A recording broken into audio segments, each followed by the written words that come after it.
แม่ลูกขอถุงมือเด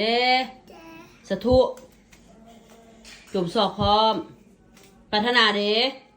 ปัฒนามาสะทุสะทุ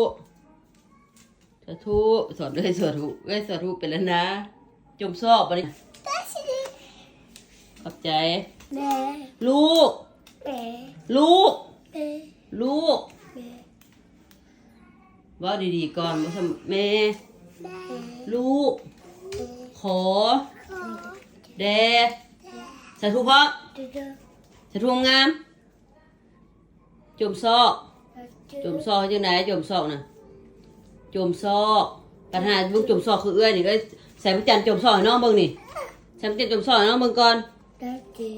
สะทุจุ่มซอกให้น้องเบิ่งจุ่มซอกให้น้องเบิ่งสอนน้องจุ่มซอกแล้วสอนแล้วจุ่มซอกเฮ็ดยังไงจุ่มซอก